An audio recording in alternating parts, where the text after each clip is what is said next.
नमस्कार, मैं नवीन जायसवाल 4 PM राजस्थान में आपका स्वागत है। राजस्थान में कांग्रेस में क्या चल रहा है? क्या सब कुछ ठीक है या दिल्ली कुछ फैसले नहीं कर पा रही है? जो फैसला उसने छत्तीसगढ़ में कर लिया, जो फैसला उसने मध्य प्रदेश में कर लिया, लेकिन राजस्थान में अब भी इंतजार है कि हार के बाद क्या बदलाव होगा, विधायक दल का नेता कौन बनेगा, प्रदेश संगठन में भी क्या कुछ बदलाव होंगे। इसको लेकर लगातार कयास लगाया जा रहा है, लेकिन शायद दिल्ली अभी तक फैसला नहीं कर पा रही है, जबकि 2 राज्यों में फैसला कर चुकी है। इस बीच में एक और खबर आई है कि हार के कारणों को लेकर एक प्रारंभिक रिपोर्ट बनाकर भेजी गई है, दिल्ली आलाकमान को भेजी गई है, और उसमें जो कारण गिनाए गए हैं वो कारण ये बताए गए हैं। सबसे बड़ा कारण माना गया है ध्रुवीकरण को, कि भाजपा ने ध्रुवीकरण करा दिया, जिसके कारण से कांग्रेस की हार हुई है। इसके अलावा एक बड़ा कारण दूसरा ये माना गया है कि प्रदेश के जो बड़े नेता हैं और मंत्री हैं वो भाजपा के खिलाफ अभियान चलाने में सक्षम नहीं है, और बड़े नेता अपने क्षेत्रों से बाहर नहीं निकल पाए, यहां तक कि अपने जाति के समाज के वोटरों को भी वो प्रभावित नहीं कर पाए। ये रिपोर्ट भेजी गई है दिल्ली। यही बात मुख्यमंत्री रहे अशोक गहलोत भी बोलते रहे और कांग्रेस के दूसरे नेता भी बोलते रहे, और यही रिपोर्ट अब शायद आलाकमान से मनवाने की बात हो रही, क्योंकि प्रदेश प्रभारी सुखजिंदर सिंह रंधावा वो इस बात को बिल्कुल गोलमाल कर गए थे कि कारण क्या होंगे देखेंगे, अभी तो हमारी तारीफ ही हुई है कि हम जो वोट लेकर आए हैं। तो आखिर कांग्रेस में चल क्या रहा है, उस पर बात करेंगे और समझने की कोशिश करेंगे। मेरे साथ वरिष्ठ पत्रकार जगदीश शर्मा जी मौजूद हैं। शर्मा जी, स्वागत है आपका। नमस्कार। नमस्कार नवीन जी। और मैं बातचीत शुरू करने से पहले आपको अशोक गहलोत की एक बाइट सुना देता हूं, जी। उसके बाद हम चर्चा करेंगे।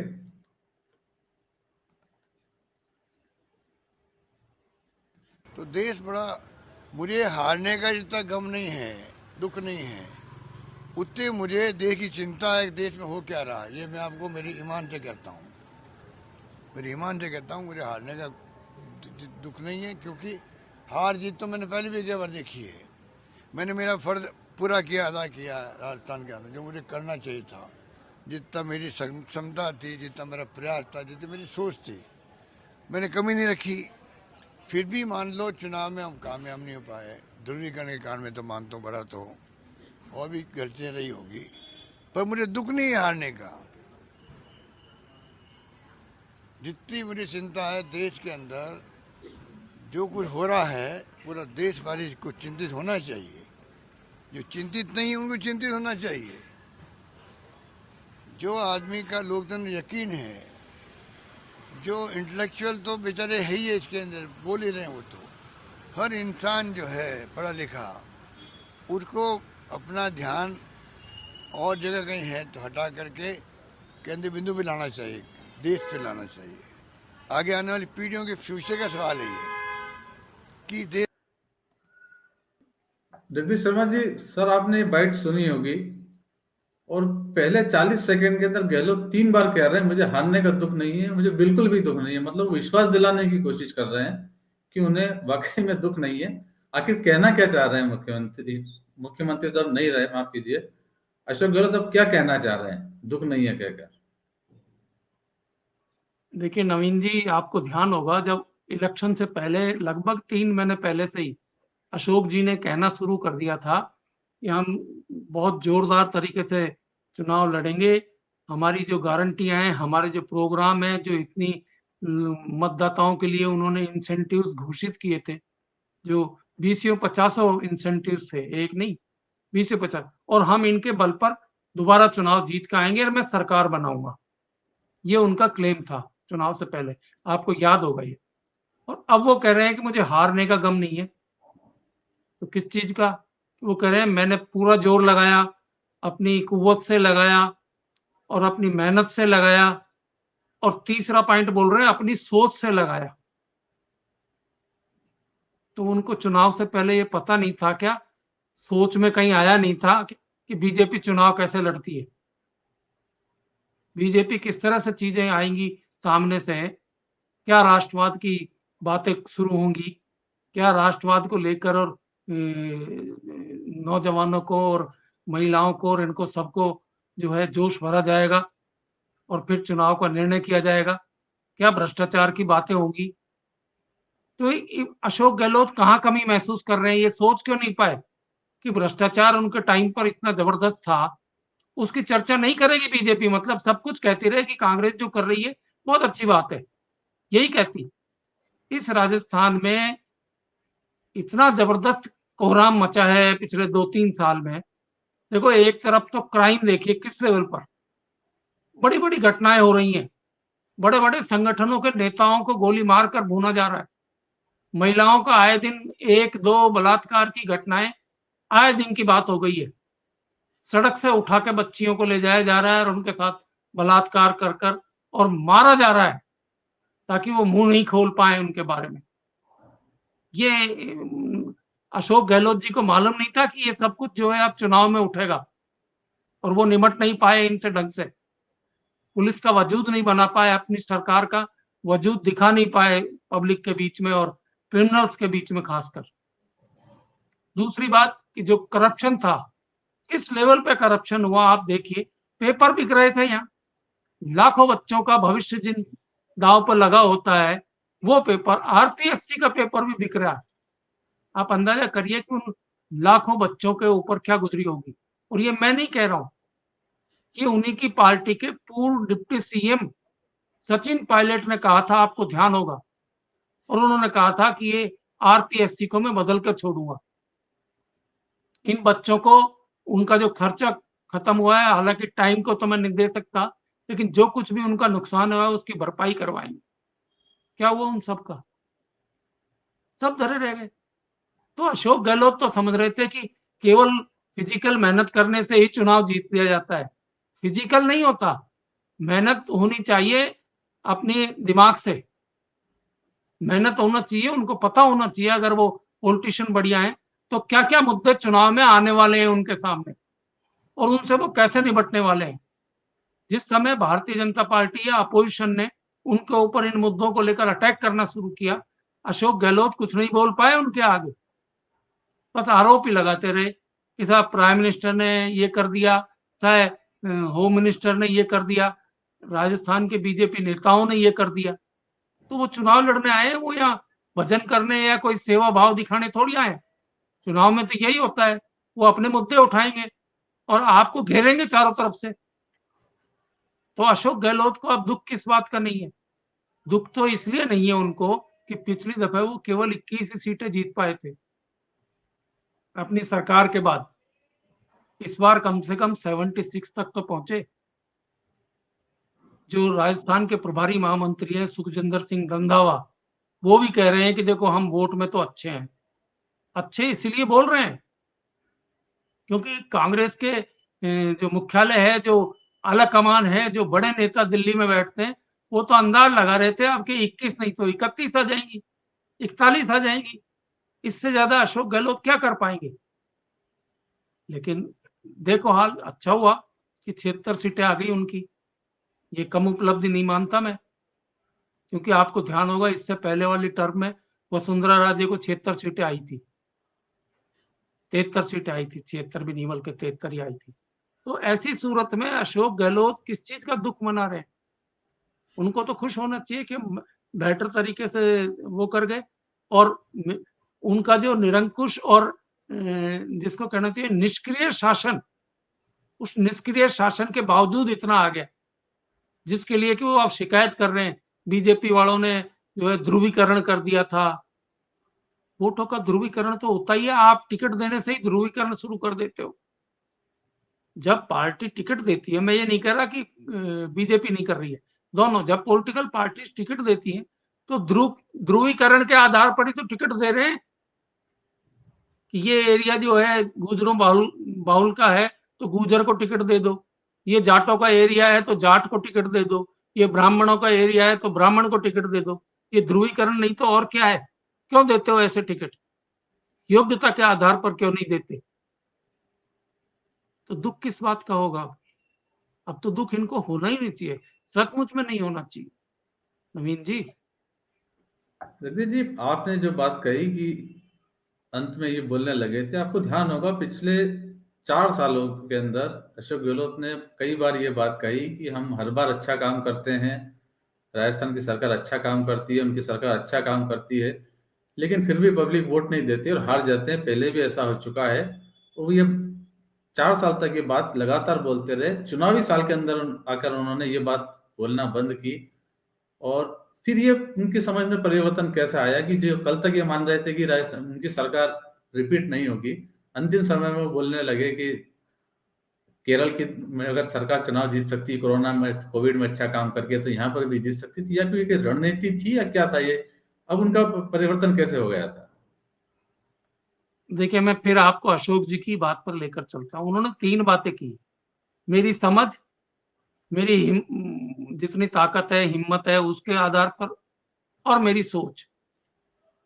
मैं मानता हूँ तीनों ही पक्ष से वो फेल रहे।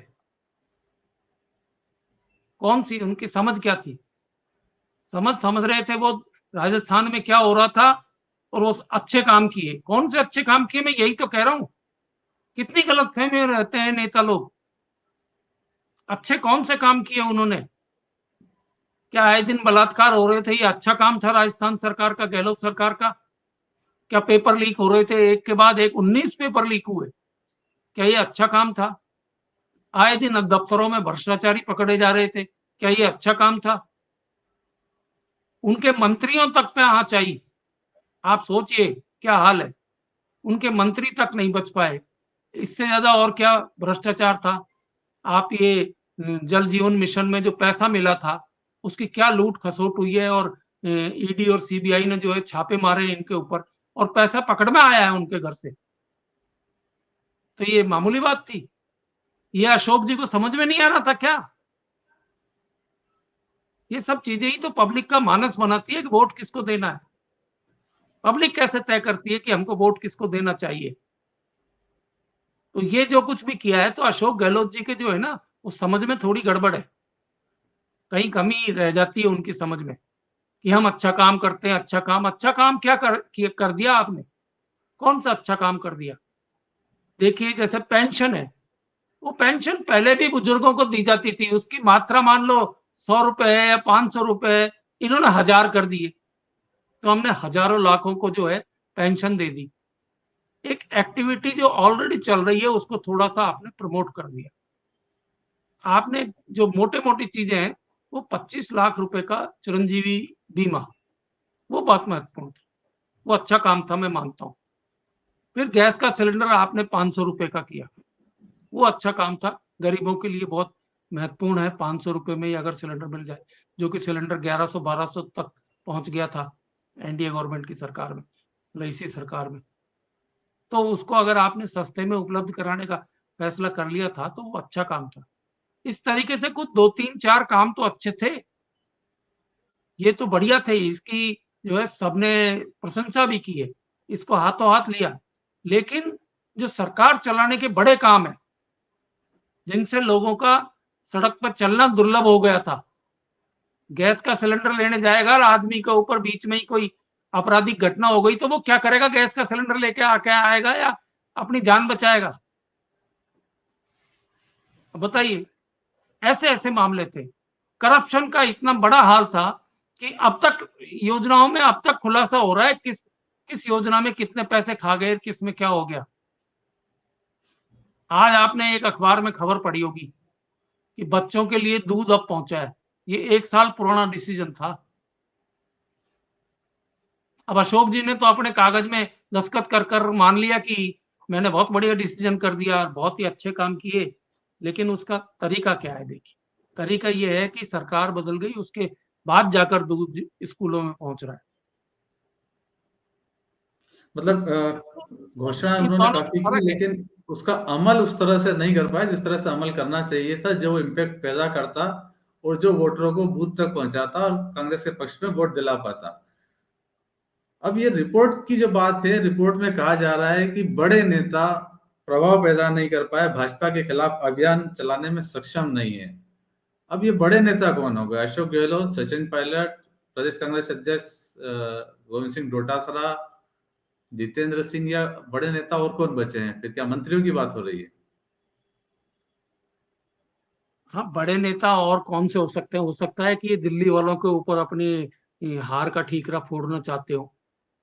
बड़े नेता तो दिल्ली वाले ही कहलाते हैं, जो दिल्ली से आया वही बड़ा नेता है। उसके लिए पलक पावड़े बिछाते हैं, बहुत भव्य स्वागत करते हैं, तरीके से उनको हैंडल करते हैं। तो वो अगर नहीं कर पाए कुछ भी, तो भी शिकायत हो सकती है। मैंने आपको बीच में एक अपने प्रोग्राम में ये बताया था कि राहुल गांधी तो इनसे नाराज़ है। राहुल गांधी वोट पड़ने के करीब 10-12 दिन पहले आए। अपनी माताजी को लेकर, आपको ध्यान होगा कि भई वहाँ पॉल्यूशन बहुत है और जयपुर में चलते हैं। जयपुर में किस लिए चल रहे हैं? पॉल्यूशन तो एक नाम था, क्योंकि जितना दिल्ली में पॉल्यूशन था, उस टाइम पर जयपुर में भी उतना ही पॉल्यूशन था, अगर इसी बात को ध्यान में रखकर लेकर आए। असल में शहर के बाहर एक 7 सितारा होटल में वो रुकी उनकी मदर सोनिया गांधी जी, और सोनिया गांधी इसलिए आई कि अशोक गहलोत की डिमांड पर कोई नेता बाहर जाकर प्रचार करने के लिए तैयार ही नहीं है। कौन-सा नेता गया? आप खुद भी देख लीजिए, हमने भी देखा है, जा ही नहीं रहे थे लोग। तब उन्होंने बैठक की होटल में ही, और सब लोगों को कहा कि भई आप लोग सब जुटो, तब तो अपन जीत जाएँगे, नहीं तो बहुत बुरी हार होगी। तब आपको ध्यान होगा कि एक साथ फिर 2, 3, 4 नेता लगे थे। सचिन पायलट भी कुछ कॉन्स्टिट्यूएंसियों में जाकर आए, भले ही वो अपने पसंदीदा लोगों की कॉन्स्टिट्यूएंसी में गए, जिनको वो जिताना चाहते थे, उन्हीं में गए भले ही, लेकिन निकले वो। अपनी कॉन्स्टिट्यूएंसी से निकलकर उन्होंने 30-40 के करीब रैलियाँ अलग-अलग जगह पर की। और कौन-कौन से एक आध कोई नेता और कहीं गया हो, एक राहुल गांधी लगे थे, जो 10-12 रैलियाँ और रोड शो उन्होंने भी कर लिए थे। तो बीजेपी तो चाहती है राहुल गांधी घूमे राजस्थान में, क्योंकि राहुल गांधी इनके लिए ऐसे प्रचारक हैं, जो उल्टा वो तुड़ाऊ होता है कांग्रेस के लिए। कांग्रेस के वोट तोड़ देते हैं और बीजेपी को उसका लाभ मिलता है। तो बात ही ऐसी कह जाते हैं कोई न कोई, जो कांग्रेस के लिए उल्टी पड़ती है और बीजेपी के लिए लाभदायक होती है। तो ये तो जो है तरीका था। तो प्रचार में निकले सब, ऐसी बात नहीं है। राहुल गांधी ने प्रचार किया, उनकी बहन जो है प्रियंका गांधी ने, उन्होंने भी प्रचार किया। तो ये नहीं है नहीं किया, सबने किया। लेकिन आपके शासन की कुव्यवस्था इतनी ज़्यादा थी कि वो पब्लिक पे ज़्यादा असर डाल रही थी, और बीजेपी के नेताओं ने उसको कैश इन किया, जिसको कहना चाहिए। नरेंद्र मोदी के सारे भाषण आप पे टिके हुए थे, और जो शाह हैं, गृह मंत्री अमित शाह, उनके सारे भाषण इसी पर टिके हुए थे। जेपी नड्डा के सारे भाषण इसी पर टिके हुए थे, और जो कोई भी आ रहा था, इवन उत्तर प्रदेश के मुख्यमंत्री योगी आदित्यनाथ, वो जो भाषण दे रहे थे, वो भी इन्हीं पे अटैक हो रहा था, क्योंकि अशोक गहलोत ने राजस्थान की वो दुर्दशा कर रखी थी कि बाहर बैठा हुआ हर आदमी, अगर बड़ी घटनाएं बाहर के अखबारों में भी रिपोर्ट हो रही हैं, जो वो इतनी ज्यादा थी कि उनके मानस पटल के ऊपर राजस्थान की एक छवि अंकित हुई, और उस छवि ने बताया था कि तरीका क्या था इनका शासन करने का, किस तरीके से ये जो है राज कर रहे थे। तो पीसीसी ने जो रिपोर्ट भेजी है, रिपोर्ट बनाई है, उसके अंदर वो ये कह रहे हैं कि स्थानीय नेता समझ नहीं पाए, वोटरों को बूथ तक नहीं ला पाए, और सरकार की जो योजना है वो जनता तक नहीं पहुंचा पाए। तो ये काम कैंडिडेट का था या फिर ये काम तो संगठन का था? संगठन किसे क्लीन चिट दे रहा है, खुद को? नहीं, इनको खुद ही सोचना चाहिए। संगठन भी तो एक तरीके से उनके माध्यम से खुद ही चला रहे थे अशोक जी संगठन चला रहे थे। तो अशोक जी को खुद ही सोचना पड़ेगा कि भाई ये संगठन क्यों नहीं कर पाया, या क्यों करना चाहिए, या कार्यकर्ताओं को गांव-गांव में जाकर उनकी योजनाओं का प्रचार करना चाहिए। मैंने आपको एक प्रोग्राम में ये बताया था कि योजनाएं जो ठीक भी हैं, वो धरातल पर नहीं उतर रही। लोग अच्छी तो बता रहे हैं योजना को, चिरंजीवी योजना बहुत अच्छी है, लेकिन धरातल पर काम नहीं कर रही थी। इसलिए पब्लिक को ये एहसास ही नहीं हुआ कि योजना कितनी बढ़िया अशोक जी ने बनाई है उनके लिए। वो एहसास होता तो उसका चुनाव में लाभ मिलता। ये है नवीन जी। अब ये जो राजस्थान में फैसला नहीं हो पा रहा है, छत्तीसगढ़ में आपने फैसला कर लिया, मध्य प्रदेश में आपने प्रदेश अध्यक्ष भी बदल दिया और विधायक दल का नेता भी बदल दिया। राजस्थान में मामला कहाँ अटका हुआ है, यहाँ पे फैसला क्यों नहीं कर पा रहे हैं?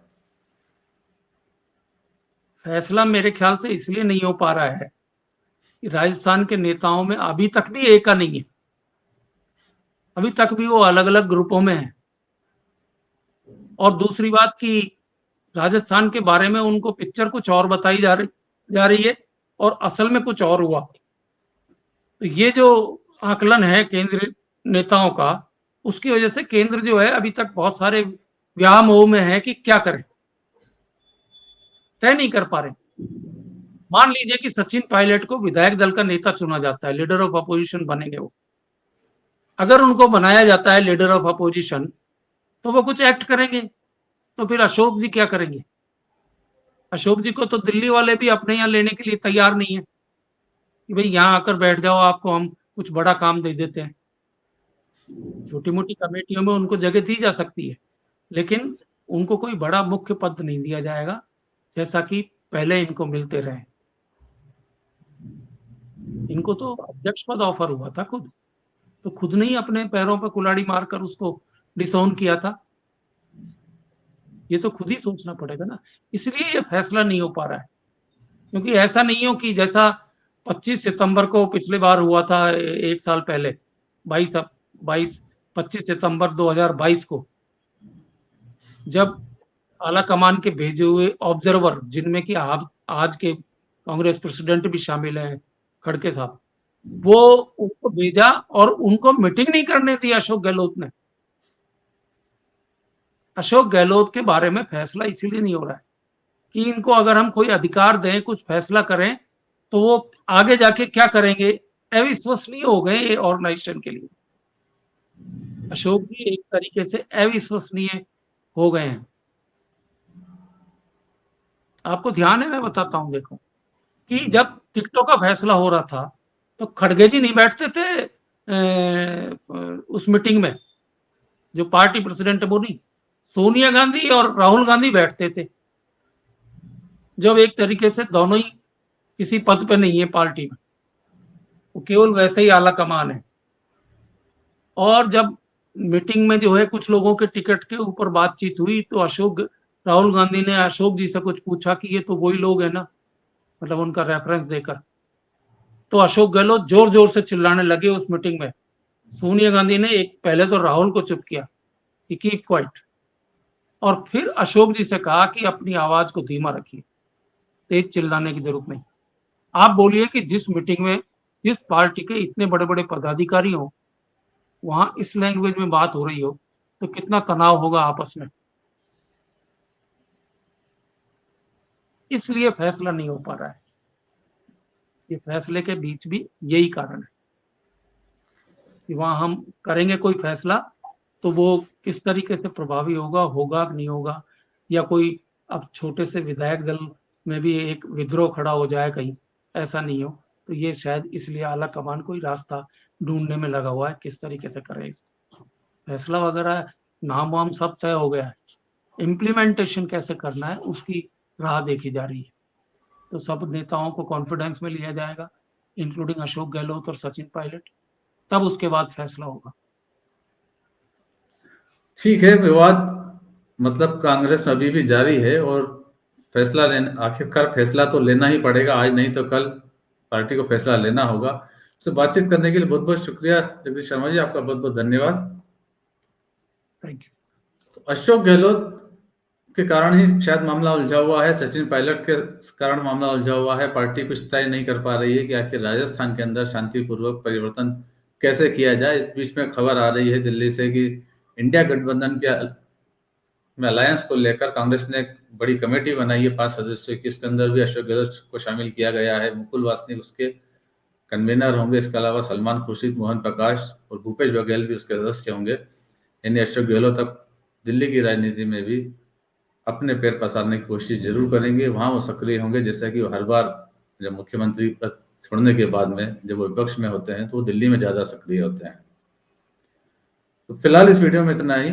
अंत में एक बार फिर आपसे यही कहना है कि 4 PM राजस्थान को सब्सक्राइब जरूर कीजिए, और ये डिस्कशन आपको कैसा लगा, अगर आप कुछ बोलना चाहते हैं तो उस पर वीडियो पे कमेंट्स भी कीजिएगा और वीडियो को शेयर भी कीजिएगा। नमस्कार। है।